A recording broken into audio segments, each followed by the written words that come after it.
We will start with a roll call.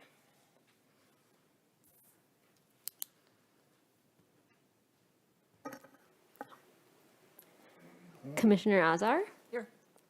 Commissioner Brazen, Here. Commissioner Foster, Here. Councilmember Mikulski, Commissioner Showalter, Here. Commissioner Subakatani, Commissioner Hall, Commissioner Michelli. Here. And so we've heard from Commissioner Mikulski that she could not be available. Or any others? That they weren't? Yeah, everyone confirmed. I actually did not hear from Commissioner Mikulski. I have not. Okay. So Motion to excuse. Commissioners Newman, Mikulski, and Sabakatani? Yes. Hall. Hall, yeah. I'm sorry, Hall, not Newman. Thank you. Do I have a second? Second. I have a motion from Brazen, a second by Showalter. All those in favor? Aye. Aye. Thank you.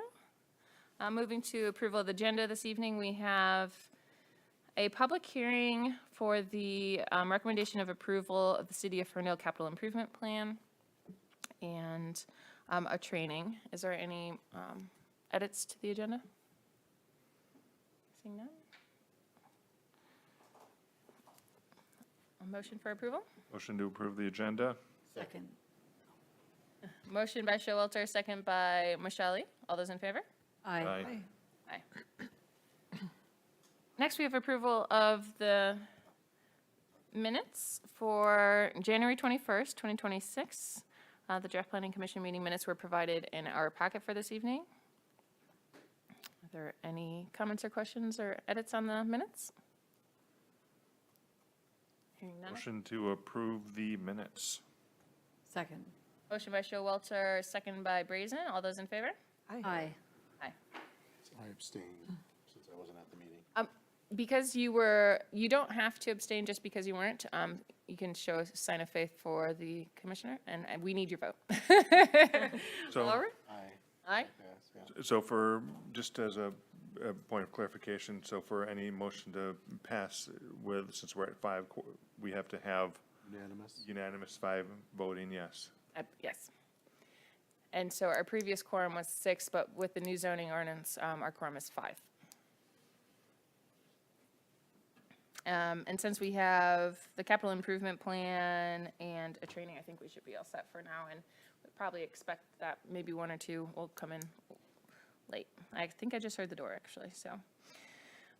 Next on our agenda, because that motion passed with the changing of Michelle's vote, we have the call to audience. I don't believe we have anyone in the audience for this, so we'll move on to our public hearing. So, which is the consideration of the recommendation of approval for the City of Ferndale Capital Improvement Plan from 2027 to 2032. It's a recommendation of approval to the City Council for adoption, and we'll have a presentation by our Assistant City Manager. Thank Yes. you. Welcome. Thank you. I'm glad to be here. Great to see everybody tonight. It's been a little while since I've been in front of you guys. I'm going to pull this up real quick. All right, so here we are. We're here for the public hearing for the Ferndale Capital Improvement Plan, which is going to cover fiscal years 2027 through fiscal year 2032. Just a quick hit on our CIP process. This is a really early part of our overall budget process. Typically, we start off with a kickoff meeting with our CIP team in either the early fall or late summer. We're a little bit delayed this year, but you know, we're here now. We're not going to worry about that. At this meeting, we review the department CIP application form. We review the CIP policy, which you're going to take a look at in a minute. After that meeting, we make updates to the form based on our conversation, and then that application is distributed to the city department heads and interested parties. We usually give the department heads about a month or so to fill those out, submit new projects, or to resubmit projects that weren't funded for the current fiscal year. After that, then our CIP team gets back together. We meet with the departments to discuss the projects and also score. Again, you're going to learn a little bit more about that in a little bit. After that, we put together the document, and it comes to the PC for the public hearing. So briefly, the CIP policy, there's a couple key themes here. Anything over $10,000 and a useful service life of 3 or more years is typically considered a capital project. This goes with construction, any vehicles that are bought or leased, and then any equipment that's going to cost over $10,000 with that useful service life. We also consider studies. So a study that costs $10,000 and is going to be good for the next 3 years or more, or also if it's a study that's going to be shorter term but costs $25,000 and isn't part of any other general capital improvement program. Those are the things that are going to be considered capital projects. We fund capital improvements primarily through the general fund, through bonds, whether it's a general obligation, which is backed by the city's ability to raise taxes, or revenue bonds, which typically you'll see in our water and sewer funds, or our auto parking, because those are enterprise funds, which means they generate a revenue to cover the costs of expenditures, and we're able to bond on that ability to raise revenue. Also, for example, our DDA and their tax increment financing, other potential TIF projects could come at any other point down the road here. And then, of course, right, I said general fund and enterprise funds as well. So I mentioned auto parking and water and sewer are our 2 main enterprise funds. And we call them enterprise funds, but we call them that because they run kind of business-like, if you will. They're intended to cover their costs. So why do we do this? What's the point? What am I doing here? We plan capital improvements out over a 6-year period because it helps us understand our current budget needs and our future budget needs. It helps us coordinate projects to make sure we're not unnecessarily disturbing the same spot over and over again for either water projects and then a couple years later a sewer project and then a couple years later the road project. If you reverse that, that's going to be very disruptive because then you're tearing up that new road, right? And also, we have to do this to comply with the Michigan Planning Enabling Act, which is why we're here in front of you guys, but also the redevelopment ready communities best practices. We comply with those because they recommend a 6-year capital improvement plan. That's what we have tonight. Overall, in the next 6 years, we have requests over $112 million throughout all of our different funds. Our general fund is at 52 million of that. Our sanitation fund is at 1.9 million. And a good chunk, or 1.9, oh my goodness, yes, 1.9 million. It's just still crazy to me. But most of that 1.9 million is coming in the shape of uniform trash bins. That's likely to be coming when we get our new contract with our waste hauler in 2027, end of fiscal year 27. But we also, our road funds, 11.5 million, water and sewer, a good chunk of this is lead service lines, right? Our requirement there. But so yeah, overall, $112,272,447 have been requested. It's important to note that these are the requests. These are the projects that the departments have said, these are things we need to do. We're going to need to do them in the next 6 years. Doesn't necessarily mean they're actually going to get done and funded because there's only so much funding. For one example, take a look at our facility needs. Interestingly enough, last year, our facility needs made up about 14% of general fund requests. Now it's over 28%. And this is due to buildings didn't really get a whole lot of attention in this fiscal year. And unfortunately, they didn't get any younger miraculously. So of course, right, more aging on buildings is going to require more work. And if we would have done it years earlier, it would have been less expensive because everything is more expensive now. And also things get more expensive as they get more broken. So just a nice example here, about $14.7 million in capital improvements needed just in the general fund. And like I mentioned a minute ago, water and sewer needs, a big chunk of that is lead service line. This is $28 million over the next 6 years. Trying to ramp it up so that we can meet the requirements to make sure all lead service lines in the city will be replaced. We still also, with that, have $6.8 million of water main improvements planned.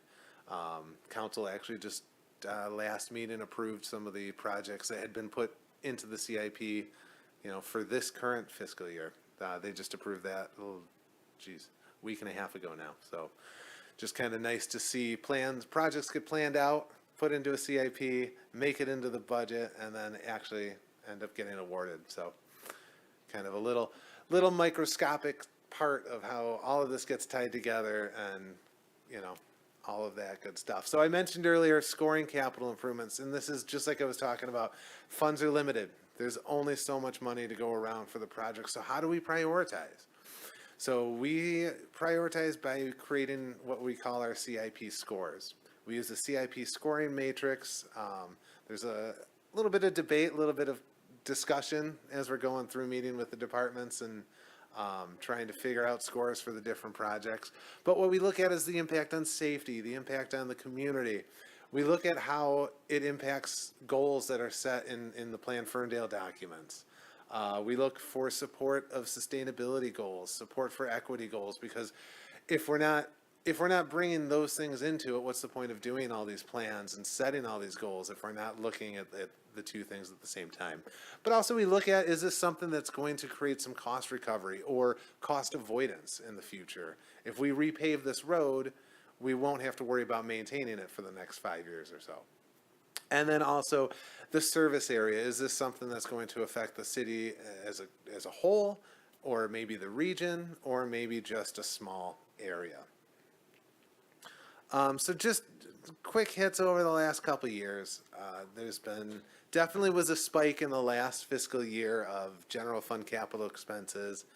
Much of this was attributed to parks. We had a lot of large park projects that went on. And then also we had some significant planning projects, the Safe Streets for All project for one, that finally wrapped up through that year. So I keep harping on this deferred maintenance, but there's a reason, because it does come at a cost. As buildings break down, as infrastructure break down, it creates real safety hazards. It also makes it more expensive to maintain over time. It can add up 10 to 20%, all the way up to 600%.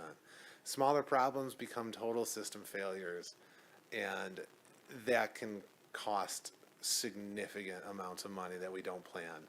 Also, there's reduced effectiveness, increased environmental impact, because a generator that's not running very well is probably using a lot more fuel than it should be. Also, poor regulatory compliance. If we have issues with, say, an underground storage tank at the DPW, because we haven't maintained it, we're going to run into regulatory issues. And you can run into issues trying to cover it with insurance. And then also, we are stewards of the community's fundings.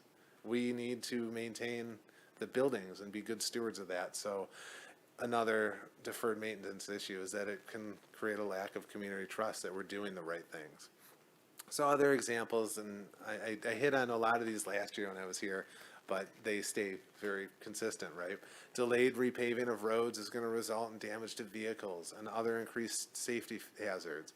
Also, if we don't maintain that road, the lifespan shrinks. Water gets underneath it, the freeze thaw that we've been experiencing so much lately. you know, that creates the potholes that create destruction, which can create a need to reconstruct the road. Reduced inspection schedules, not taking the time to maintain our storm drains and sewers can lead to blockages, which lead to water backups in homes, which lead to insurance claims, which lead to. And when building maintenance is deferred, the essential repairs are just simply more costly. So that's why we do all these things. And huge thanks to our team. You know, former Councilman Greg Pollica has been a fantastic member of our CIP team. We're excited to welcome Mayor Pro Tem Mikulski for the next year. But our team is fantastic, and we had a couple new faces this year, which was really fun. Melissa was a new face on the team, and also our Deputy Finance Director Brenda was brand new on our team, and they brought a great new perspective. So thank you to everybody who's been involved. I'm happy to answer any questions or open it up for the public. Thank you, I appreciate it. That was a great presentation. And we do thank Krista for being our representative. Just for the record, I had a conflict and I Oh. couldn't make any of the meetings. Oh, okay. Well, I'm sure you saw, the pre-draft and She whatnot, saw so. the emails. Well, we appreciate you always being engaged and involved. It's nice to have that consistency because you've been involved in many iterations of the CIP, so appreciate that. I had a couple questions, and we can open it up if anyone else has any. And I apologize, I have more questions than normal because I've been learning a little bit more about municipal finance, which means barely nothing, so I have questions. Enough to be dangerous, right? Exactly. But no, it's not much. Just a couple. It's just really interesting because I think the other thing is when you get, some of these numbers look so big. It's like, what was it, like 112 million over the course of 6 years. But actually working in like real estate development, I look at those numbers and it's actually surprisingly fairly nominal in terms of like, I think that's like the equivalent of like 320 homes, which of course would be, I don't want to necessarily equate it to home building because that's a repeatable kind of effort or endeavor, but it's really, we don't have a lot to work with. For sure. And so I think to that effect, knowing that there's a lot of work, a lot of deferred maintenance, you brought that up quite a bit.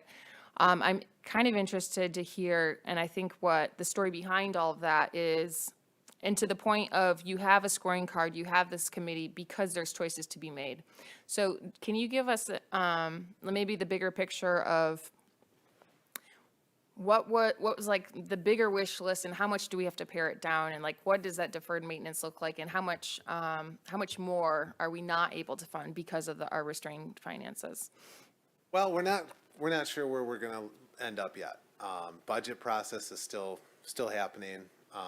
We're going to take these numbers, and yes, of course, we're going to have to whittle it down. But thankfully, the residents did just recently approve a millage renewal, some of which was going to help address some of these deferred maintenance issues. We are definitely going to still try and prioritize the facilities improvements that we can make as we go through because they are so sorely needed. And I'll go back to that slide because it's important to note, while, 112 million over the course of 6 years. Oh, I'm sorry, that's the actual total requested amount. Total requested. Okay, We don't thank have you. the total funded yet. Gotcha. Those will likely see, those numbers are probably going to be the most accurate when council ends up adopting the budget in May. In the last few years at least, when we've done the budget presentation, we've done a quick, here's what was requested, here's what actually got funded. And it has been pretty minimal. It's been less than a third, I think, over the last few years that actually got funded. But specifically, general fund, we were talking that, of the general fund request, it's 28% facilities. So if we're going to be prioritizing facilities, hopefully we're going to be knocking that number down in the next few years. The road funds, for the most part, have been very stable, and I can see, especially with the changes at the state level that took place at the beginning of this current state fiscal year, I can see most of the road funds being able to be accomplished. The water and sewer is gonna be the hardest, because that's a significant amount of funding for a fund that I can give you a quick hit. Well, you said 28 of that about was for lead line 28 replacement? 28 million for lead line replacement. Okay, and so that's the requested amount, and is that, I believe there might be some sort of state mandate, like how does that align with the budget? That's, so I think we have to be done, I'm gonna test my memory here. Sorry. I believe we're supposed to be done by 2037 with the lead service lines. 37, okay. So we will still have time, but if we want to get really back on a good course, this is what the DPW has come up with. Just real quick, give you a quick hit of our annual water and sewer fund.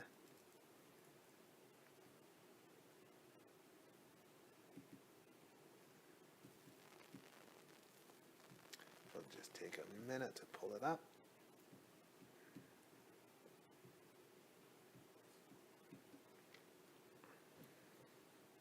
It's loading. Yeah, our annual revenues are in the $14 million range in the water and sewer fund. So having, that's twice, the lead service lines, that's twice a year's revenue. Not to mention having to cover the cost of general operations, general maintenance, and all of that. So, yeah, that one's gonna be, that's a tough pill to swallow. And just, I'm sure that this answer isn't, is the state providing any funding for that, or is that completely up to the municipalities? No, the states. That has been a bone of contention since they first started with the mandate. When they first started really pushing it out as something that's coming almost 10 years ago now.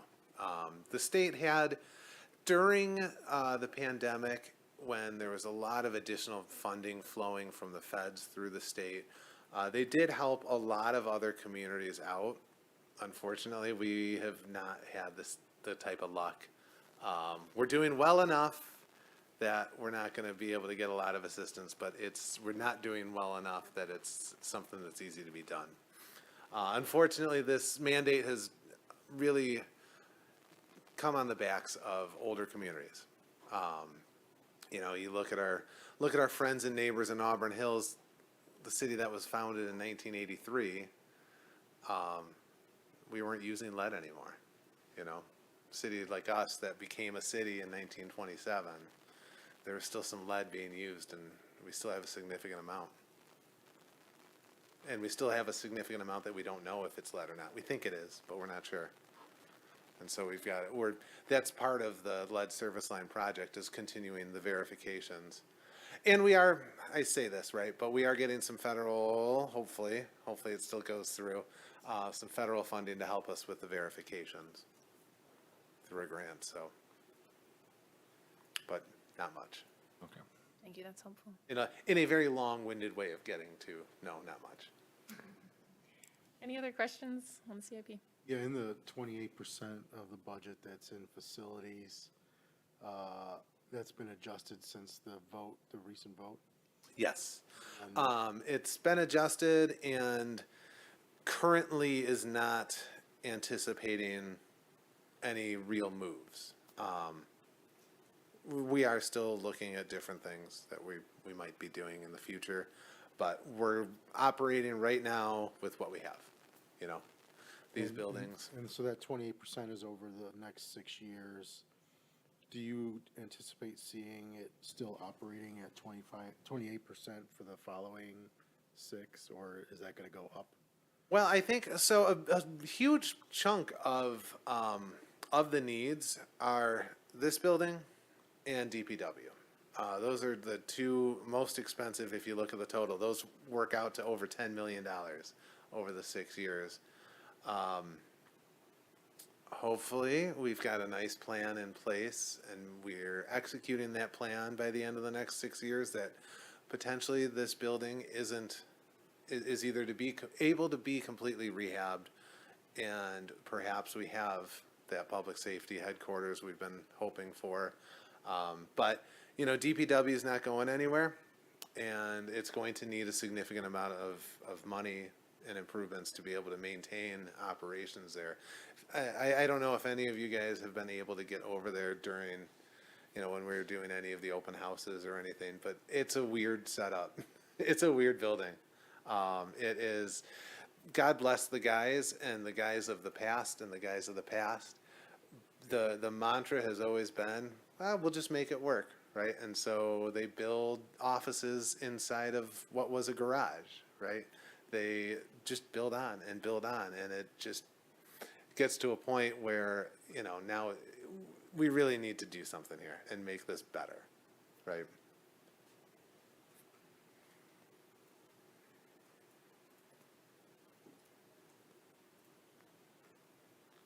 All right. I just want to make sure that, I know that there were plans in the past to put the city hall on top of the dot, and with the since the Headley override didn't pass, did those plans also go by the wayside as well? There's been talks. I don't know that, there's been recommendations to potentially do that. We've never really gone down the road too far. Okay. And some of that is, we don't have the development rights, right? That still is, the development rights are still product of Versa. So if they came to us tomorrow with a plan for office buildings, you know, they might be in front of you in the near future. But everything's so up in the air, right? With where things sit, and we might be in this building another 30 years, and if that's the case, we're going to be planning to spend some money to make it better, to address some of the long-standing infrastructure issues in this building.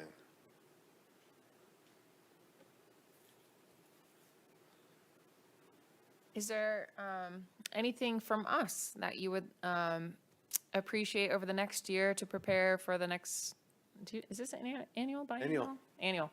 For the next annual process, anything you need from us in terms of what we can do to help you? Oh, that's a good question. I don't know. I don't think so. I think continuing the support, continuing to work well with our CED team to help bring the new projects to fruition, and, you know, as they come up with some exciting new potential plans and projects, just seeing those things get through. Okay. All right. Well, we are here if you ever need anything from us, and we appreciate you coming and presenting this evening. Absolutely. Actually, just to follow through the police and the City Hall and Police Station question. So when we look at the revenue, the expenditure projections, and look at the fiscal year, like 2030, we're projecting 2 million and change to upgrade the facility. That is assuming that that the existing configuration as it currently stands. Yep. Okay. Currently, our facilities team has pivoted, right, because right now there is no plan, right? So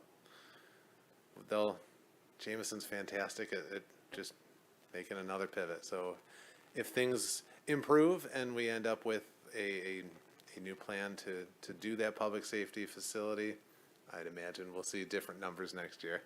Okay. All right. A recommendation? Oh, we do need actually to make a, and I should probably open a public hearing.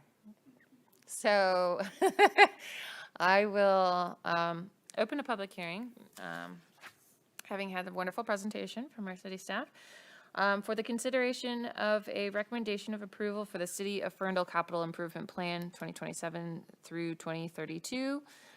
I'll open the public hearing at 7:02. But seeing that there is no one to speak at our hearing, we'll close it again at 7:02 so that we can move to take action on this recommendation. I don't think there was like a draft, but I would like to, I move to recommend adoption of the Ferndale Capital Improvement Plan 2027 through 2032. Support. Motion by Azar, support by Brazen. Have a roll call vote, please.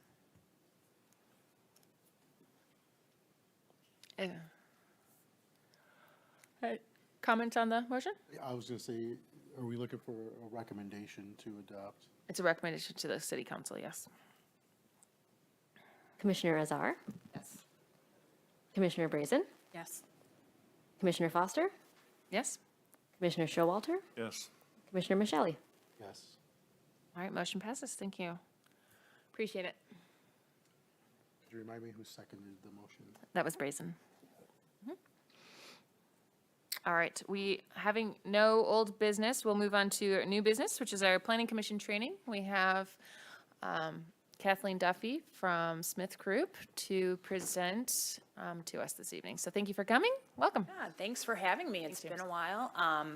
Excited to see many faces that I recognize, but also some new ones. So I have helped the city over the years. I was doing the math, and I think I'm coming up on almost 10 years of when I first started helping the planning commission and staff through some zoning amendments and redevelopment strategies, and most recently the master plan. So excited to be back at your invitation and Ross's invitation. Worked with Ross at his previous position in Groseal. So it's a lovely time for the worlds to collide and to see you all. So I lead our urban planning team at Smith Group, and we have a wide range of folks that help on a variety of different tasks. So in order for me to get a better understanding, I'm hoping you each can say how long you've been in your position and one thing that you want to feel more confident about coming out of this training today. Thank you. Commissioner Michele, would you like to start? I've been in the role about 2 years now, and I didn't really dig in too much on the training, so I'm just open and excited to always learn additional planning stuff. Do we want to also add kind of like our maybe background? Like, Sure. do you, okay, just I'm an architect with Okay. Fanning Howie. thanks. Go ahead. Krista Azar, I have been on many, many years, so let's say like probably more than 4 planning, master plans, let's put it that way. And I'm an architect by discipline, and one thing I'd like to feel more confident, maybe through training, is regional influences on what we're doing. I think we're part of a bigger piece of the area. I can touch on that. Love that. I'm just going to keep going down the road. So, Michelle Foster, I've been on the commission since pre-COVID, so at least 6 years. And I have a planning education, currently work in real estate finance. But what I would, having been out of planning for like 8 years, I think I always love a refresher in like planning principles and kind of rules. So Great. I think that'll help. Matt Showalter, I've been on the commission for 12 years about, and had 14 years with a 2-year break, I think. And I'm an architect, and I kind of want to feel more confident on things that go beyond just zoning code, and getting, because I'm relatively well versed on zoning code, but when it comes to all the other elements to planning, I would like Great. to learn some more. I, Deb Brazen, architect by training, licensed architect, currently acting as owner's rep. I've been on planning commission, Krista, a year shy of you. So I don't think it's 20 years yet. And yeah, just general refresher, just making sure, crossing all the Ts and dotting the Is and. Perfect. Thanks. Thank you. So we're gonna kind of just do a refresher on why we plan, your roles as a planning commission and how you fit into the puzzle of other bodies at the city. We're gonna touch on the master plan and the zoning ordinance, but also a little bit on decision-making and how to make better decisions, and a little bit about just kind of your ethics as a planning commissioner, and touching on conflict of interest. So, and I will be as speedy as I can. I can talk really fast, as many of you know. So, just planning 101. Just a reminder that we have the authority to plan via two major state acts. The Michigan Planning Enabling Act that was overhauled in 2008 and has had some subsequent amendments. The Michigan Zoning Enabling Act in 2006. And then our Land Division Act is nice and old, but hopefully we'll be updating it soon. Working on potentially some edits with the map. Michigan Association of Planning and others are looking at that. So it's important to know that while these are three Michigan acts, there's also case law that we react to that helps guide what we can and can't regulate, both federally, state, and local. So planning is always a balance of balancing private property rights with the public interest. So looking at the overarching theme of planning is kind of having a community vision that is always being worked towards. We never actually finish. We're always continuing to look out into the future and come up with new strategies to help address new problems. We want to make sure that development as it happens fits into the context of the community and uses the services and utilities efficiently, protects personal property values and natural resources, making sure that incompatible uses aren't near each other, and when they are, there are appropriate buffers and transitions between them. And again, just making sure that as you are making decisions, you have guides and regulations to help fall back on that make sure that as over time you have consistent decision making. So you as a planning commission functioning with the other big bodies of council and BZA primarily, but there are a lot of other things that kind of circle into that orbit, right? Public, you opened it up for a public hearing. While there wasn't anyone today, often there is. They have a voice in this process. Staff will provide you with draft recommendations of things and orient you through the process. Having that master plan and zoning ordinance are the two biggest documents that help guide your decision making, but there are also related things related to the DDA and other TIF districts. Your role in a streamlined development review process, which we're going to hit hard tonight with talking about RRC. But also, what is the philosophy in terms of proactive kind of economic development and bringing the development that you want to a community, but also making sure that your plans are supportive of what the community wants through time, and working really hand in hand with council on bigger decisions as well. So I like to think of the different three main boards that are related to the land development world in a city government as kind of the three branches of government, sort of. So if you think of the Planning Commission as being an administrative body where you're helping write the policy and implement the roles, implementing the strategies and things that are adopted by the legislature, which is the city council. So while they have the final say when it comes to budget and decision making, they really rely on you as an extension almost of the city staff to kind of work through some of those policies and things, and we'll get more into the capital improvements plan, which was so lovely described to you already tonight. Another thing to keep in mind is that the Board of Zoning Appeals is kind of a quasi-judicial body, so they're not there to set the law or they're really there to interpret it and to look at the zoning ordinance and look at the decision making and making sure that it was made in good conscience in how the laws are already written. So we're going to drive this home tonight. You know that you are in charge of the master plan, which was adopted a few years ago, and you were instrumental in the new zoning ordinance as well, recommending those, but the zoning ordinance is ultimately adopted by council, and your master plan was also adopted by council. Your primary role in the more day-to-day capacity is probably in reviewing those development proposals and advising. You just advised on the capital improvements plan. City council can come to you at any time with a request to investigate any of these things related to planning and zoning. As far as the Planning Enabling Act requirements, it requires that you meet at least 4 times a year, that you also look at public projects, so bigger scale kind of capital improvement type things, and reviewing that capital improvement plan, check today, and preparing an annual report.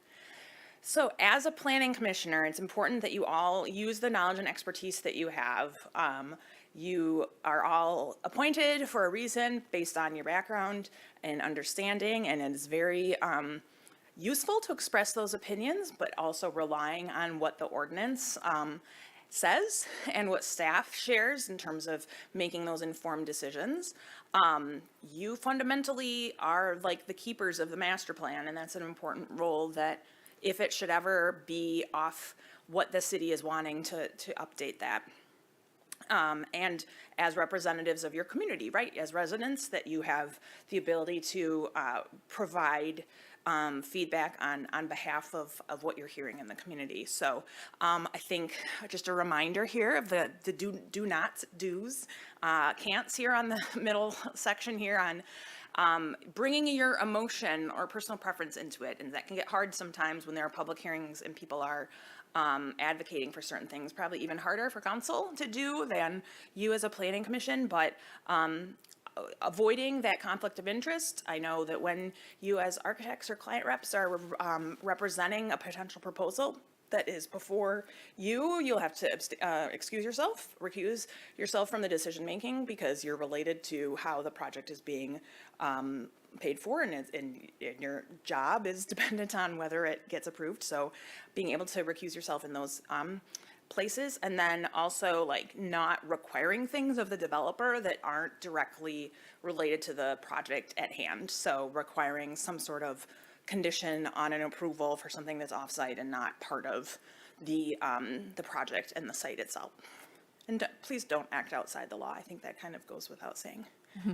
All right, so let's just quickly touch on the master plan. So a master plan is a long-term vision, should be reviewed every 5 years, but that doesn't preclude you from making amendments in between times. If in 5 years you're like, yay, it still works, let's keep it, that's fine too.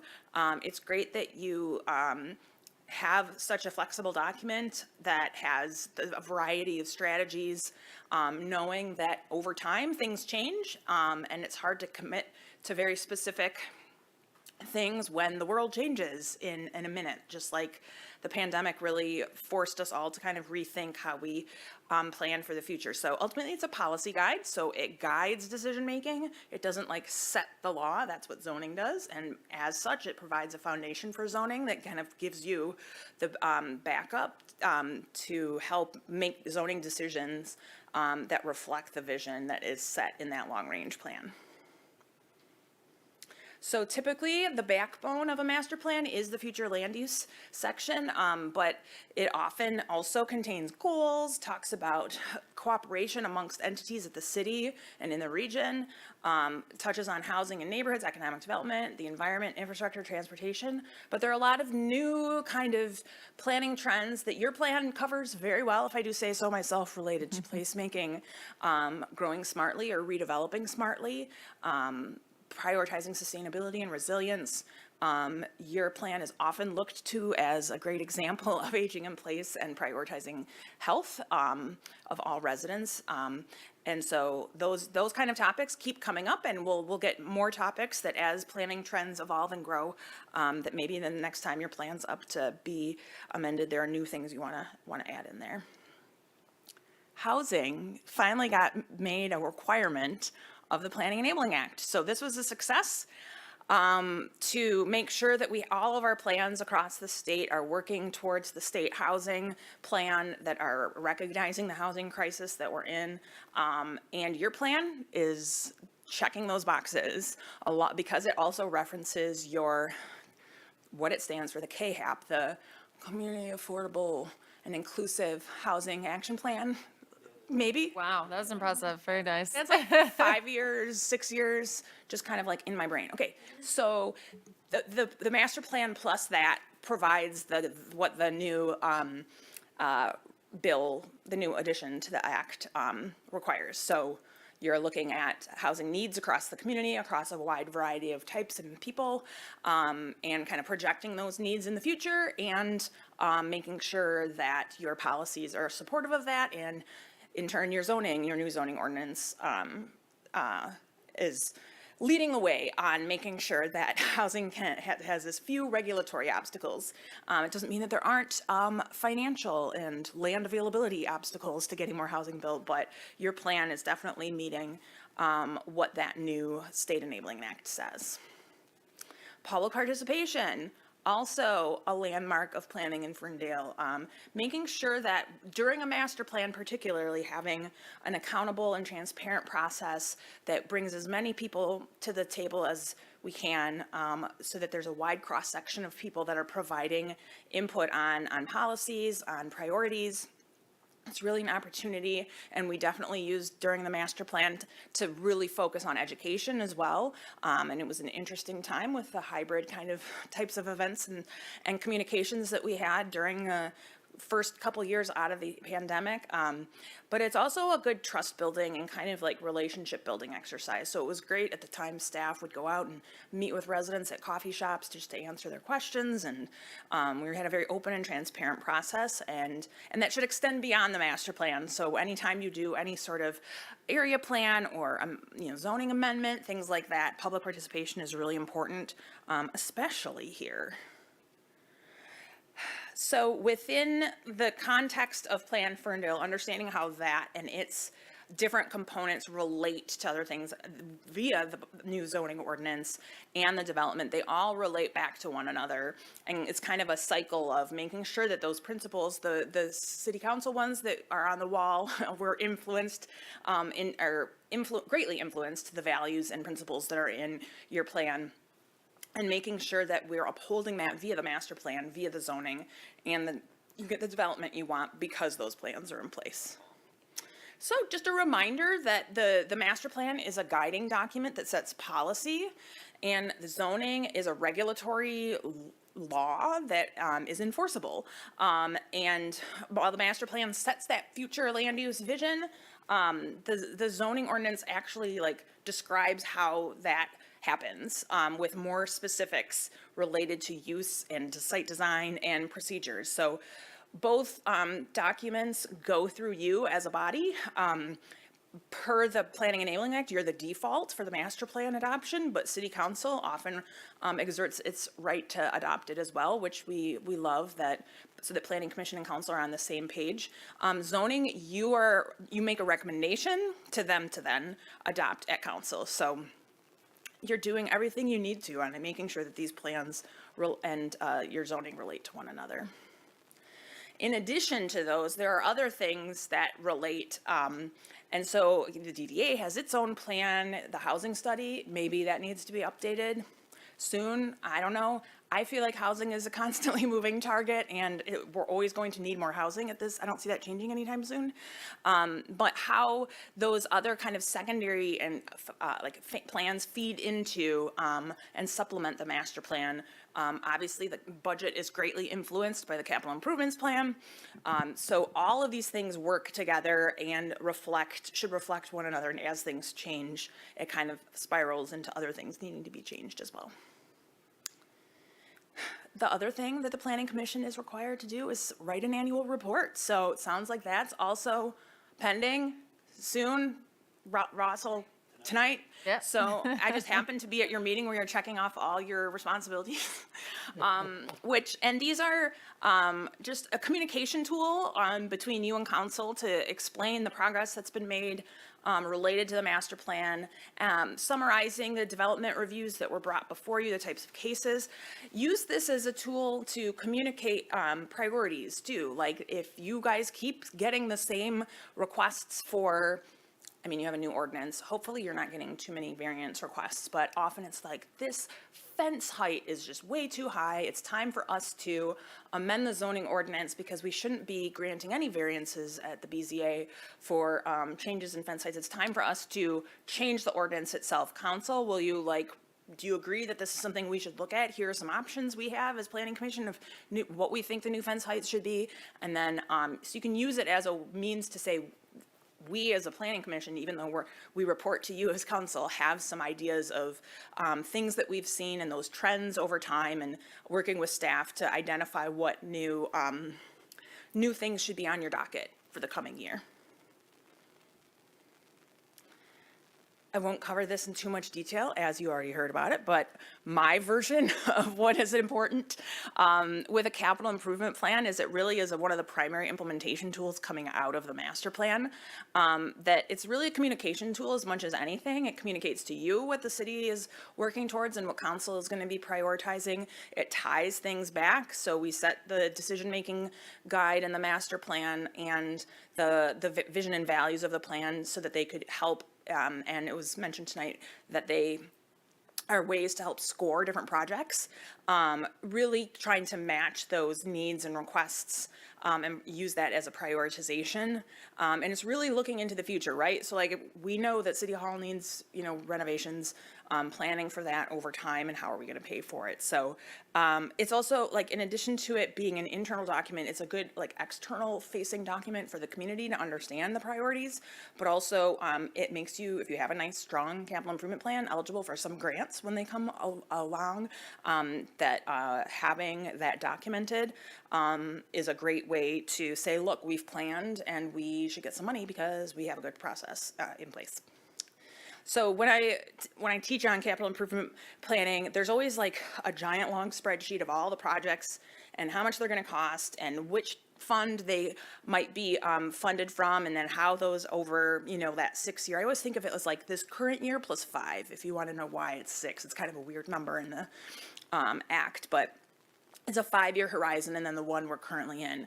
Another piece that's often in a capital improvement plan is a specific project description. So this is just a way of like listing over time, both in the past and in the future. So it kind of shows, in order for us to do this, we've already spent this amount of money. So that's sometimes a piece that isn't in capital improvement plans that is kind of a helpful narrative to explain over time how things have been completed or worked at over a course of several years.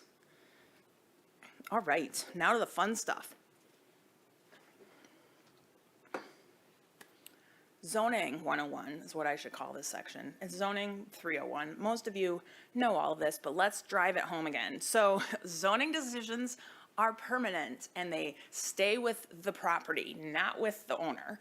I think that's an important thing to always remind yourself, is that when you're asked to make a decision, it's not who is applying for it and what they're wanting to do. It's what will the land look like over subsequent ownership in the future. And so how does it relate to its neighbors in the context of a neighborhood or a corridor, and your approval to them via your authority or council's authority or whoever has the authority of approving, that means that it is done and it needs to be acted upon. And often in your ordinance, there will be a time frame that says it has to be acted on within so many days or within so many years, and then that can actually expire as a decision-making process.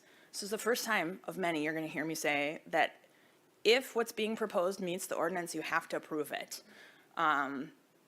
We'll layer on some reasons why, but if it's in the ordinance and it meets those standards, there's not any wiggle room in terms of saying, no, we just don't like this project, therefore we're not going to approve it. In general, zoning describes uses That's the historical reason for zoning was to, keep our factories away from our neighborhoods. That's changed a lot in the last almost 100 years of zoning. But the fundamentals have stayed the same of have dimensional requirements so that buildings aren't placed too close together and that they all have a similar, frontage.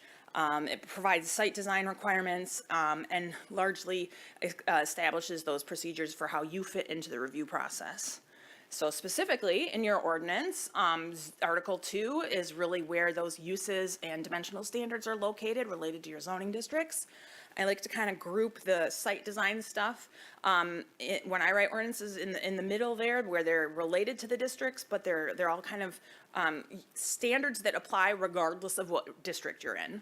And so there may be things within the general provisions in some of these other articles that are specific to certain districts, and they'll say that in there when it is specific to a district. But generally, these things apply everywhere and aren't district specific. And then all your approval standards are in these last chunk of articles. So how your site plan review process works is probably the most important of those, because it kind of governs your monthly actions on reviews. But a variety of other standards related to all the other things you might be asked to look at, like special land uses, PUDs. We'll get into a few of those as well. So these are all terms that you've probably all heard. It's just a nice reminder to know that each community does define things in a different way, and so definitely look at your Article 20, your definitions, when in doubt for how your ordinance defines things. But things to keep in mind is that these are all this is all nomenclature that you'll expect the applicant to provide on their application to make sure that you're checking that they meet the ordinance requirements. We're going to get into a little bit more on the permitted use and special land uses and nonconformities, but these, I'm not going to go over them all because you probably already all know them. Check your definitions. I will just add that since we did an overhaul of our zoning ordinance, this is an area where we have made some, we tried to really clean up some definitions that there was some confusion perhaps, because over time we had made so many changes. So this is one area where we did make quite a few changes, strictly pretty closely to what they have always been defined as, but this is an area where there, we should Clarity. probably reference a little bit more now that it's new than we have in the past, so thank you for bringing your attention. Did you change the what is a front yard address thing? Always thought that I was think it confusing. might have been clarified or changed a little bit, I think potentially. I always thought that was a weird one you had. I didn't look. What's the was front definitely yard? Wherever cleaned up. the address is. And it was like, well, what if the address is on the wrong, anyways. Site plan review. So the basics of site plan review are that you need to meet all the approval standards. So within Article 9, you have these set of standards, so you'll get kind of sick of them after a while. As you're reviewing things, staff will provide you with a report that says, it meets X, Y, and Z out of the ordinance, but, if they meet all of these requirements, you need to approve it. In addition to the general site plan approval standards in Article 9, these other articles are also things that you'll reference pretty regularly. Articles 4, 6, 7, the lighting section and signs. Those are just the most common things that come up in a site plan review that provide standards and things that you'll need to take into consideration when reviewing site plans. Uses. So your lovely use table here, things that are labeled with a P are permitted in that district. Special land uses are labeled with an S, and we'll get into a little bit more about special land uses, but again, if it's permitted, if all the standards are being met, you need to approve it. So what's nice about your ordinance is there are additional use standards, which we'll get into as well, that give more specificity of, for certain uses that just need a little bit more clarity about how they function on a lot that isn't as just simple as a simple P. So those special land uses, the reason we have special land uses is because there's something about those type of uses that just needs a little bit more scrutiny. It's not just a blanket, yes, these are all permitted. And so in order for when a special land use comes before you, There's always going to be a public hearing with it, but it needs to meet both the general special land use standards and then any specific standards for that use. So, you know, the general standards are outlined in Chapter 10. But then Article 5 is where you have all the different use standards. So in this table, if there's a little asterisk next to either the S or the P, look to that next Article 5 that will give specific standards related to certain uses. So in the report, hopefully staff will provide you how it meets, you know, both those general standards and the specific standards, and you'll need to act on whether they meet those things or not. You can also add conditions to a special land use or site plan approval. So if in your deliberating as a body, you may just approve as is, you may just deny it and you list why, because it doesn't meet certain standards. But if the applicant does a certain couple of things that you might itemize in a list of conditions, you're approving it with that. So assuming that they modify their site plan to include 2 more trees or whatever the condition may be, it has to relate back to those standards. So if they're like really close to meeting it and it's just a couple simple tweaks here and there, you add those as conditions to your approval.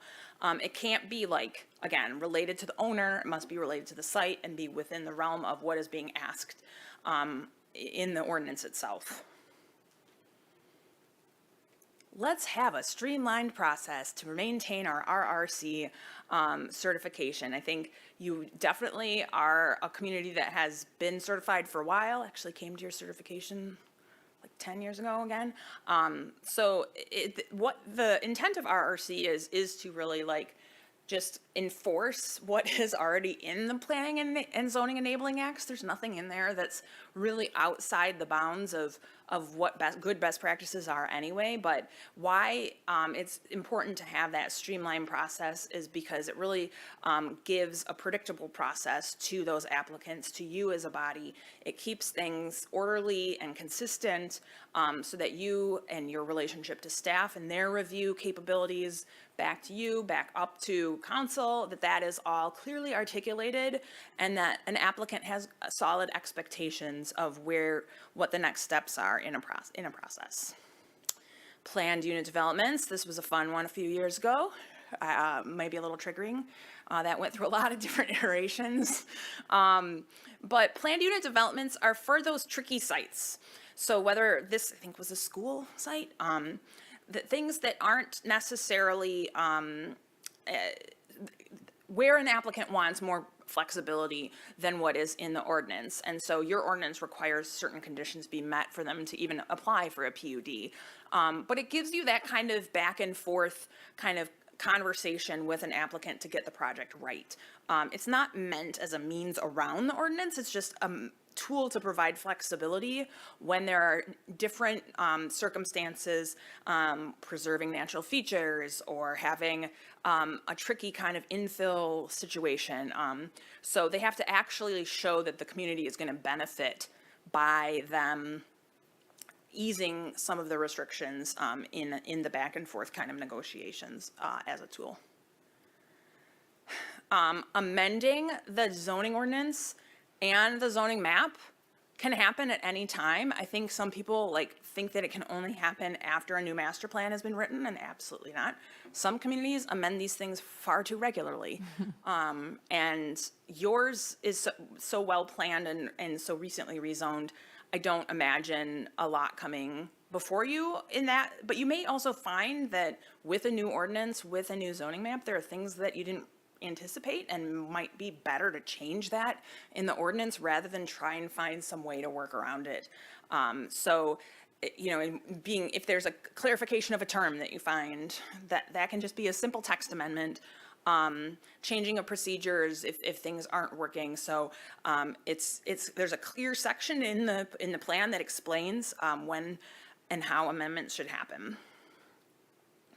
So nonconformities are existing lots, structures, or uses that were lawful but no longer are under the zoning ordinance. And so they have rights because they may have been lawful at one time but are no longer.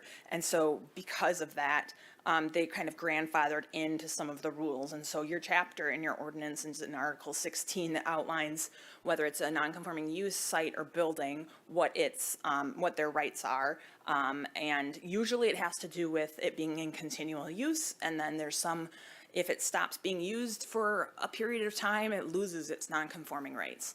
And this, again, is tied to the use, not the owner. So if it's a non-conforming parking lot of a restaurant, even if the owner changes, they still are maybe used to those they're allowed to have those non-conforming rights even if the owner changes, as long as the use is continual, not if it stops for 5 years and then they want to come back and do it. You allow conditional rezonings. Not all communities do. A conditional rezoning is something that is offered by the applicant, and they come to you saying, I would like to be rezoned to this district, but I'm going to impose these own conditions on myself.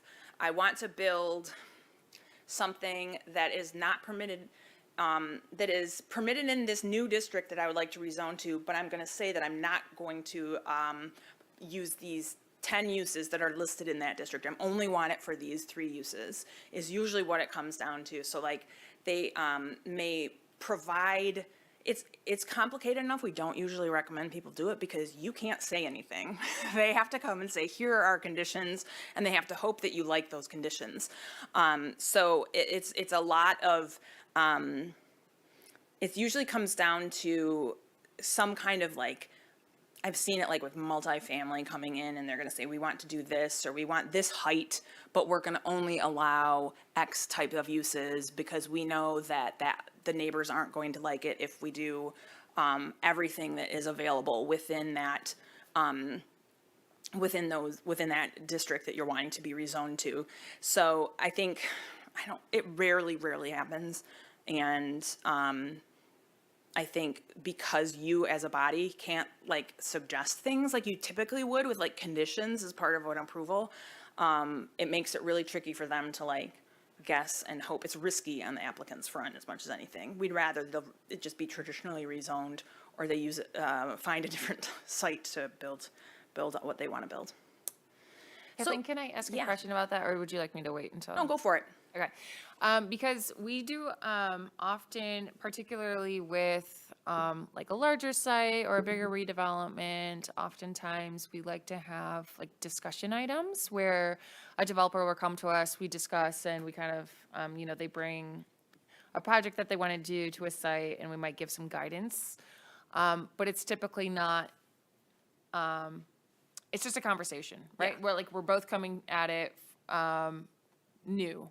And so if they then hear us, obviously they hear what we think as a community and as a board, what we think would be right for that site, they will likely potentially take that information and then say, okay, well, we think that maybe we're going to come with these conditions. Like, I see that's how they will likely come to us with a conditional rezoning. And I just, like, for clarity for the process, like, as long as they haven't like submitted the application or before you asking for that decision. If they come to you in an earlier way, like as they would to staff in a pre-application meeting, and they're kind of like, they haven't applied for anything, it's just a conversation to kind of get some feedback. Yeah, they haven't applied for anything. It's the minute that they like submit that application and they're coming for you for a decision and saying you need to decide on this, that we can't. That's when you can't go back and forth if it's a conditional rezoning. thank you for the clarity. I threw in a couple variance things in here because while BZA ultimately is the deciding body on variances, they will come before your desk as well. And so the most of the variances that you see are non-use variances, which are often called dimensional variances. So this is someone saying, I want to reduce the setbacks by a foot on this side, or similar, right? Like they're trying to adjust what the regulations are. But in order to get that variance, they need to prove a practical difficulty, and it has to be tied to the property. It can't just be, well, I want to build my porch this much bigger than what you require. There has to be something different about the property that makes them unique, in their entire like context, which is very, very rare. Some communities, you're not one of them, abuse the variance kind of like rules. This is one of my like pet peeves, is like, it's very clear what you can and can't achieve with a variance. You have built-in things that provide your ordinance more flexibility on some of that stuff in terms of like waivers and modifications and things like that give you that flexibility without it just being a variance. So a use variance is also very, very challenging. Similar to conditional rezonings, they don't happen very often. And in that case, you basically have to prove that every other use listed in the use table as permitted or special land use for that district, the site can't be used for any of them. And therefore, I want a use variance and I want to be able to use it as this use. To be able to, like, they're like, I don't even know how one proves that it can't be used for any of those uses that are already permitted. So again, that has to be an unnecessary hardship that's related to the property itself. Like, what in the property makes it so unique that nothing can be built there except for this one thing? I feel like we might see more of that with how we've changed the ordinance to include up to more units on a property. We might see more hardships come along. Yeah, I think that's a good point. And I think, though, if that is the case, I think similar to what Kathleen had said earlier, is that if we are seeing that, then it probably means we need to adjust our ordinance. So I think that getting feedback from our BZA is always a great ZBA, what do we call it? Is always a great kind of feedback loop to how well our zoning ordinance is working, and if there's necessary adjustments, because I think, like Kathleen said, it's like, it should be a rare occurrence, like, because of course you can't account for everything, and a lot of our lot lines were set a long time ago, and there are very unique cases, and there are unique cases and situations, but it should be a rare occurrence and shouldn't be normal. So I think if that is the case, that's where we need that feedback so that we can then adjust the zoning ordinance and open it up. Right, because typically it's usually that lot and the neighbor lot and the other neighbor, probably all having the same issue. So it's only when it is unique enough to the site itself to grant it. So I think, other states use the term variance to mean, oh, we just want to like adjust what the ordinance lets us do. But here it's very specific that it was not allowed to be used to let someone get away with not following what the ordinance says. It's saying that each property, we understand that not all properties are created equal, and there may be something unanticipated thing that can then happen to require that variance. I definitely gave a BZA training back in the day here to your BZA where we got into a lot of this. And the challenge is if you keep granting all these variances that don't actually meet the standards, then why even have an ordinance, right? So it chips away at what the ordinance is intended to do as a policy-making tool. And the BZA, remember, is there as a quasi-judicial body. They're just supposed to say yes or no. Does it meet the standards? They're then setting the policy if they're granting variances and not following the criteria for them. So again, it can't be like self-created, like someone came in and said, well, I already did it. I already built this porch, therefore I should be granted a variance. That's like one of the number one things that often comes before. And despite how often staff says it doesn't count, they still will apply for it anyway, hoping that they can pull at your heartstrings or tug at them a little bit, or if it goes directly to BZA, but they created it themselves.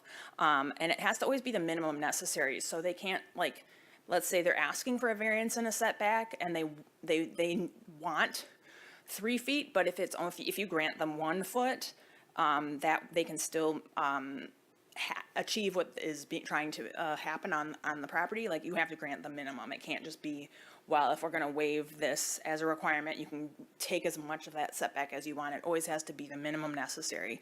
And again, it's unique to that property, not to what that owner wants to do with it. Okay, last little section here. When it comes to decision-making, hopefully you've kind of felt this as a theme throughout what I've shared thus far. Excuse me. Ultimately, we want you to have as little risk to the city as possible, right? Defendable decisions, because if you are found in making those decisions in a way that is indefensible legally, the city can be in a lot of trouble. So by you maintaining fair, treating each applicant consistently with fairness that is permitted within the ordinance, but also that your decision-making is clear and you explain the reasons why you came to the decision that you did, the better off everybody is, and especially your city attorney. So it's important to keep in mind when you're making decisions what the city's interests are, but also that a developer has its own interests and what they're usually coming to you asking for. So as a municipality, and by extension you as a planning commission, you're trying to have quality development that's going to last in the community, right? That's going to be a net positive gain to the community, that meets that vision and goals that are outlined in your master plan. Ultimately, you need that revenue, as we all know, that comes from, a higher tax base. You want those public hearings to go well so that the public feels like when they are required to provide feedback that can help the decision-making process. But a developer is entitled to a reasonable use of their property. So we don't want to overregulate so that no development ever happens, right? Like that, you're not having a community that's growing and looking towards the future. And for them, I think often developers kind of get put into this box of ooh, they're the evil developer that doesn't, they're just here to make money. Well, they're entitled to make a return on their investment. And I think that's the problem that often happens is right now it is so expensive to build and construct. And however, we as a community can be a bit more flexible in our review process to expedite things, knowing that them just holding that property and sitting on the property is a ticking, dollar sign just keeps ticking up and up. So having the reasonable streamlined processes that you have and a timely review process is important, to not just put them through the ringer unnecessarily. If they're meeting the ordinance and are treated fairly and consistently, you want to have a good reputation as being a community that's open for business and is good to work with. Kathleen, sorry if you don't mind me just interrupting one more time. Well, I'm not going to limit it to one more time, but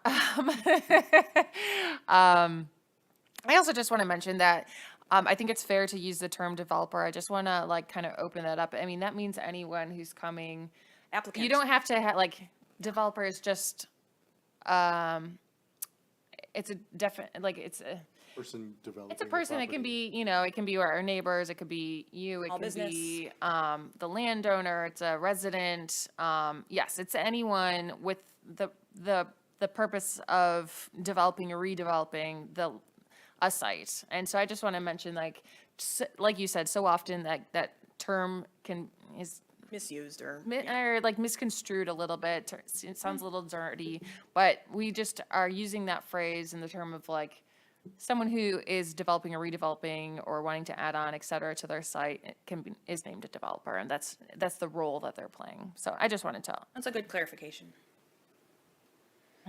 So that's just a reminder to treat everyone fairly and the same. And again, it can be hard when someone pleads this case of wanting to do something for their dog, that they need the fence really tall because their dog is jumping, and not that you're going to get fence height requests. It's just an easy one to explain. But knowing that if you're consistent in treating all the applicants fairly, you'll have that reputation that so that when there is an issue, people are able to say, well, at least they treated me fairly and consistently with what the ordinance says. So you already all do this as a community, but just as a reminder, there are proper standards for how we notify people within a certain boundary of a certain request, notifying the public and posting that a public hearing is happening. As a city, accepting complete applications, you guys will never see something that isn't complete. I don't think staff will let that happen, right? But those are things that happen, is people will submit something and it's just not up to par with the level of requirements that the ordinance requires. You'll get that staff report, like I mentioned, that will say what they see in the application and things for you to consider. And when you get those packets, review them and come armed with questions. You can go visit the site. Don't all go visit the site together and then have ex parte, like, it means outside of the confines of this as a body meeting in an official manner, so you never not have, like, you can't, like, all get together and, like, have coffee at Michelle's house to, like, talk about an application, nor should you go and, like, meet with the developer on the side and, like, try to wheel and deal. So that gets into some of this, like, conflict of interest space, and just keeping your role as a decision maker very formal and aligned and consistent with the law. So again, we have the general development process is, you know, these pre-development meetings. It sounds like you guys sometimes are brought projects to you in a pre-development kind of way before they've actually, like, submitted the application. The plan is submitted, staff reviews, and this staff, but all of your other staff from other departments, fire and public safety when it's needed, and looking at DPW will look at things, and the engineer, and they'll provide you with a report with their findings. You will look at it as a body and react to it. Certain types of requests require a public hearing, and a good reminder, and we'll get to this in a sec, that public hearings, like, they're there for you to hear, not for you to, like, discuss with the public. It's for you to, like, listen, and then you can discuss as a body after the public hearing is closed. You coming to that decision, documenting your decision and being very clear about why you came to the decision that you did. And then enforcement. That's a thing that's often, like, forgotten in this process, is that after a site plan is approved, and once someone gets their, you know, building permits and certificates of occupancy, but when all that is happening, staff is going out and making sure that things are being built to code and following the site plan approval, and making sure that everything that was a condition in their acceptance of that as an application is being followed. So when a public is before you in a public hearing, we have a good degree of formality. I see my 3 minutes are still going here strong. So that's a very, you can't miss it with how much time. But I think, you know, there's a decorum with that is a way of both you treating the public fairly and them having an expectation that they are being treated fairly and they're not being granted that exception. But then you, as those decision makers, again, making your comments through the chair. It's not just this free-for-all, whether it's during a public hearing. You definitely shouldn't be, like, commenting back. Wait for the public hearing to close, and when it's closed, it's closed. People in the audience may still try to interrupt you, and if they're not used to a public meeting, politely reminding them. You have a nice code of conduct back here too, though, so that's another thing we usually recommend, but you already have it, how to behave nicely during a public comment period. But you, as decision makers, are allowed to deliberate, but again, being respectful of one another and being addressed and going through the chairs, just so that it's very courteous in your demeanor with one another. And again, use the ordinance. Go back to what the ordinance says, because that is your, like, defense of why you're making the decisions you're making.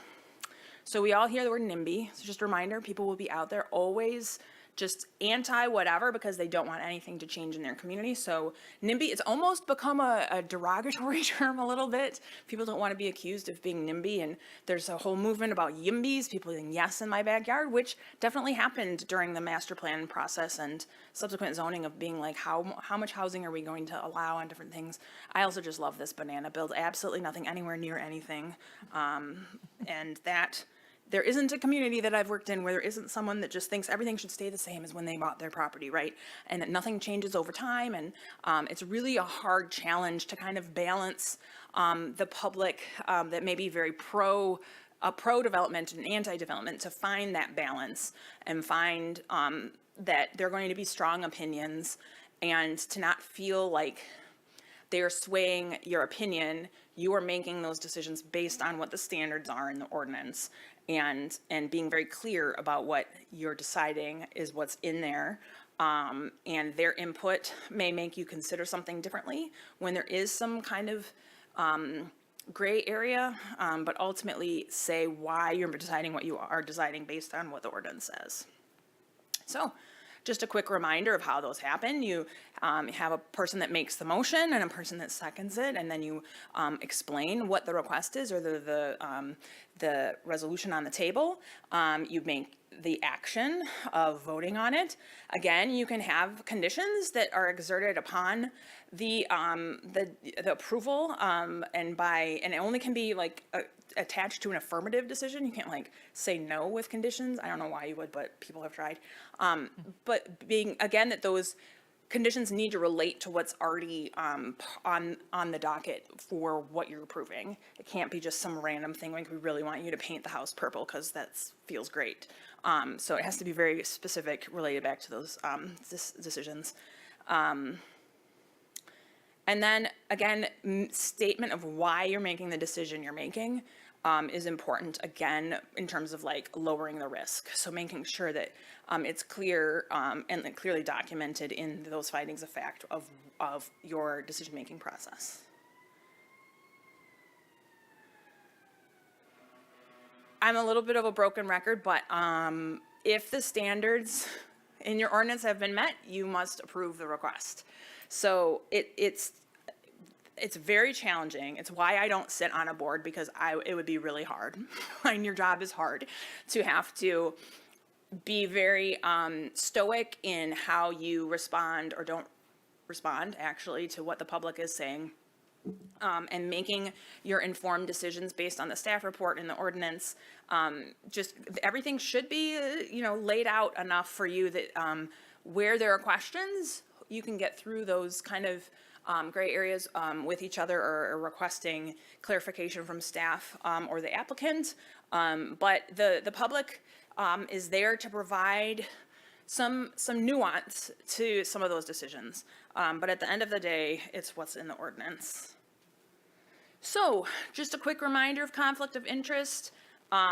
If you are related to or good buddies with the applicant, it may or may not, it may or may not be a conflict of interest, probably is. Do you have planning commission bylaws? Or an ethics policy? So these are things that you can exert upon yourselves that are like rules. And can like have specific like procedures. But a good rule of thumb is to, when there are those potential conflicts of interest, to consult with your attorney if it isn't written down explicitly, and recusing yourself by saying, I represent this client on this application, therefore I'm going to remove myself from the decision making, and you should remove yourself from the room.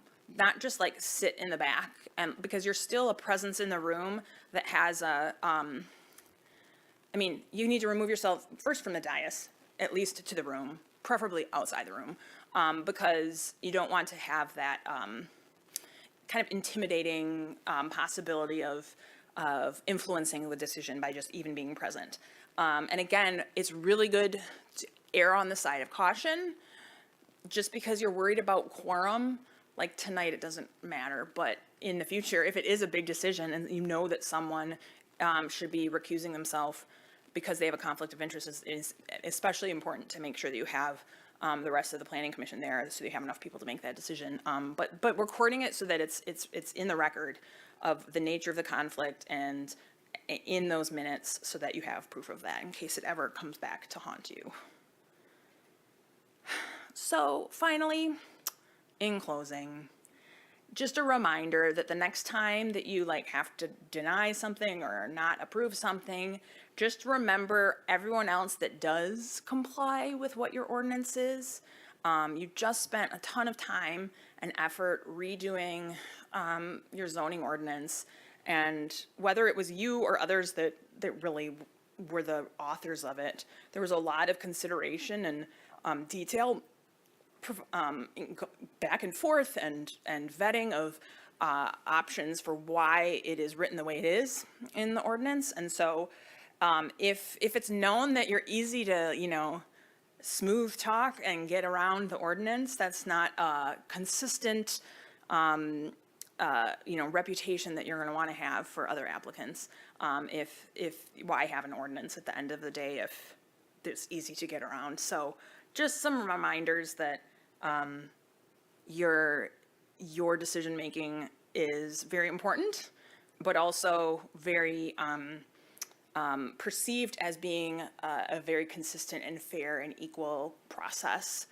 The better off you'll be over time, just in being able to stand by those decisions. So with that, happy to answer any other questions you have. My email is just my name at smithgroup.com, and you can find me on LinkedIn. I'm going to be posting more this year as a New Year's resolution to post every week.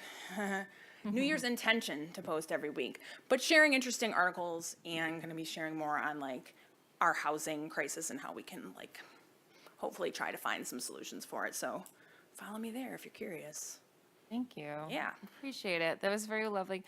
Thank you so much. I think it's always great to get an update. I know some of you who have been through 4 master plan updates, you know, it's things that we've heard before, but it's always nice to get a refresher. And I think it's also a really great way to have an open discussion at a public forum where folks who are hopefully listening they can also get the education of, you know, what we do, how we do it, and how we, you know, should be doing it. I think we do follow the best practices really well, and I think that's because we take the time and effort to get that education. So much appreciated. Are there any questions for Kathleen this evening? I have one. All right.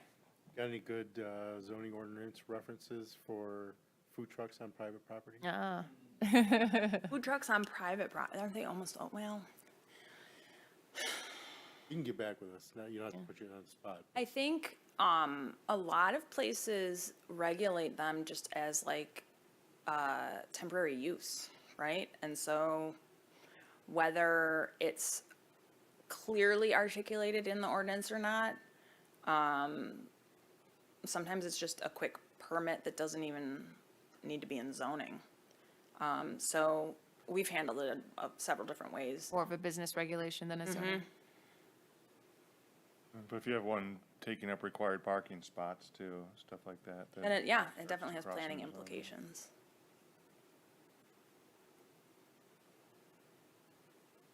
Any other questions? Well, thank you so much. We really appreciate your time and effort, and thank you for Yeah. joining us.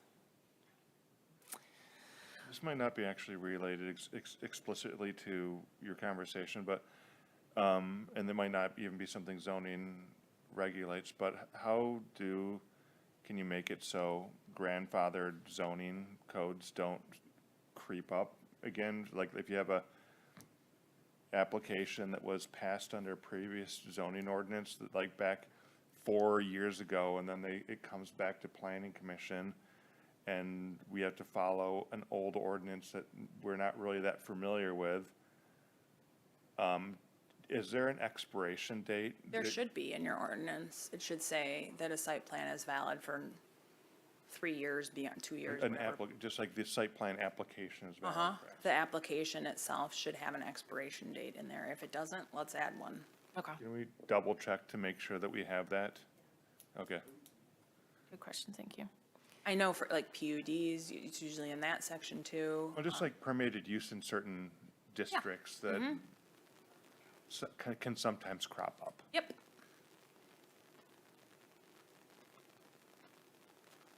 Anything else? That's All all. right. All right. Thank you so much. Thank you. All right. We will move on to what's discussion? Oh, we have no discussion. That's like if a developer's here. Sorry. All right. Administrative items. We have our draft annual reports. Yes, and thankfully Kathleen hit just about everything in my presentation, so I'll There you go. move forward to a review of all of our projects that were proposed in front of Planning Commission in 2025. So first we have 1401 Faro, McDermott Incorporated on February 19th. They requested a special land use review and site plan approval by Planning Commission, and included 2 expansions of an existing warehouse, and that was approved unanimously with conditions and approved at City Council. We also had the zoning ordinance amendments that were mentioned. That was at the May 14th meeting, and then they were approved by City Council in June. And those were updates to removing portions of the lighting section in the ordinance, outdoor dining section, and then adding definitions for specific uses. And then we have 22230 Woodward Ave, which is El Car Wash, which was considered on August 20th. That was a requested special land use review and site plan approval by Planning Commission. Project included demolition of existing vacant restaurant and construction of a car wash, an office space with enclosed vacuuming area. Planning Commission recommended the denial of the special land use and proposed site plan, and postponed the site plan action at that meeting. And next, we have a conditional rezoning application. Iron Ridge District, the conditional rezoning requested from I-1 to MXD1 included the renovation of a vacant structure into a full-service restaurant with outdoor seating. Planning Commission recommended approval, and City Council approved it. Lastly, just some light goals for 2026. We're going to monitor the implementation of the new zoning ordinance. Met with CED staff today, and we think that it would be a good idea to report out from a month or a year from when the ordinance was adopted, in 2020, December 24, right, and then amended in 25. So in May, we're thinking about coming back and saying, hey, this is what the impact of the zoning ordinance has had on development. These are the number of ADUs that we approved, so on and so forth, to the commission. And then adopt Planning Commission bylaws. I've sent over probably 4 different documents to MEDC asking if these were bylaws, and they said, no, they are not bylaws. So I think that could be pretty easy to adopt. It's just a matter of having legal counsel review, and then you all reviewing and adopting. And then to maintain that RRC status, we would like to host a joint meeting with council and any other commission. And then evaluate and implement planned Ferndale action items. A full list of those action items are included in the report. It's an 18-page document that's available online. And then potentially host educational forums surrounding housing policies and overall incentives. I think it's good that we, the CAIHAP was adopted in 2022, or initially adopted in 20, and then I think amended a little bit, but I think that needs to be updated. Some of our incentive policies need to be updated, our housing policies need to be updated. They were adopted back in 2017, so I think it's good to continue the discussion around affordable housing and housing policies, so that we're maintaining best practices at City Hall and at Planning Commission. So overall goals, if you guys have any other, please let me know. I believe Michelle will be presenting this to City Council next month. So this presentation can be updated with updated goals or anything else you guys like would be included in this. So thank you. Thank you. I would just have one. I don't even know if it necessarily needs to be added to the presentation, but I wanted to discuss it here, and I could potentially touch on it. I think I think Kathleen had a good point. Like, this is a great way for us to be giving feedback to the city council.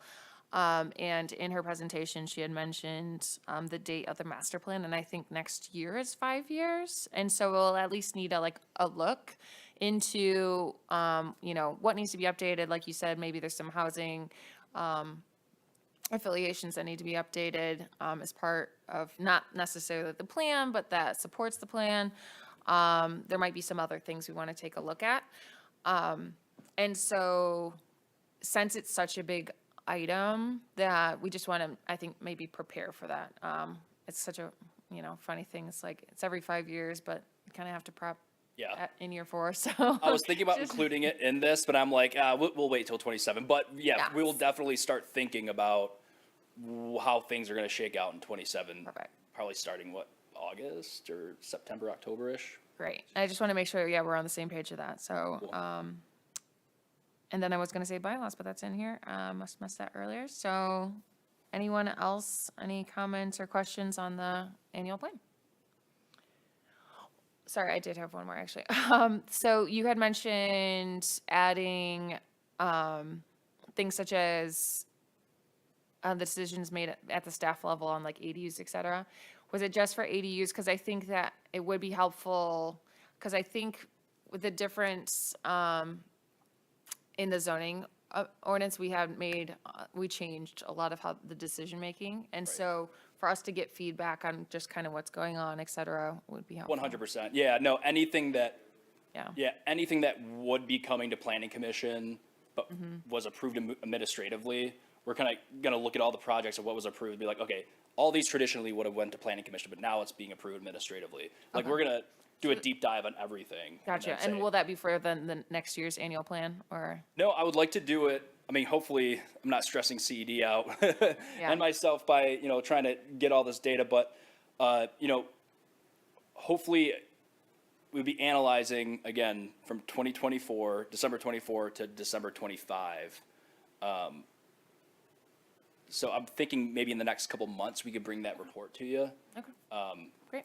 But again, that's dependent on applications that we receive and, what's coming Yeah, it's to coming planning to commission. spring. This is a busy season. so Exactly, yeah. Potentially, so. But, no, that's definitely, we want to bring that to you guys, so.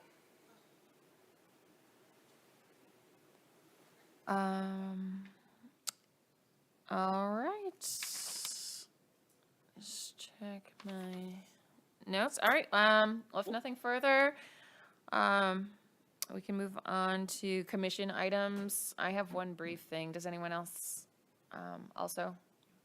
Go ahead, you can start. We started a new year, and I don't think we had elections yet. But we have We this didn't do it? small group here. Did we, or did I miss it? No, I think you're right. Did we miss? Yeah, sorry, I think we briefly talked about it, and then we didn't have a meeting in February, so, yeah, thank you for bringing that up. Can we, maybe we should wait till we have a more full commission? Yeah, we can do it in March. I think it should be on the agenda. Thank you for, yeah. Anything else? Okay. Anything else? I know there's one thing, not to, like, I know that it used to, the one thing that's kind of on my mind whenever we do the planning commission meetings is I'm always making sure that my parking's not about to expire. It used to be that they never, I always had to play a guessing game at the beginning for how long this meeting will last. They used to never enforce parking on Wednesdays, but they've started doing that. So, I mean, it's kind of it's a bit of a distraction, so I just want to throw that one out there. Thank you. And we did get some parking tickets in the, or like not tickets, but, Vouchers, but they're for vouchers and then- $1 off parking, which doesn't get you very far. So, well, and so, yeah, thanks for noting, staff. Thank you. Okay. And I just was walking by, I wanted to bring it up because I've now walked by twice and wanted to think, and I'm like, I just have to say something.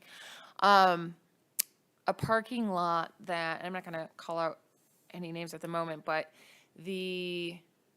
looked like fairly newly paved in the past year, and it was, architects taught me here, at the same grade as the sidewalk with no like curbs or anything. And I wasn't sure I didn't look at our zoning ordinance to see what our parking lot requirements say. It feels like a bit of a safety hazard. I know that this is fairly common way, if you design a road right, to have them kind of overlapping, it actually kind of increases safety. But I feel like at a parking lot with a sidewalk adjacent, I don't feel like that's the case. It doesn't feel more safe. So I just want to direct staff to maybe look into that, to see what our new parking lot design standards say. And if we think that's an issue, we might want to bring it back up for discussion. Whenever I can send a photo too of what I'm talking about. and when I see those type of things, you typically see the concrete parking stops to stop people from, Right, yeah, there was no bumpers there at that one. Yeah, exactly. That's what I was expecting to see and didn't.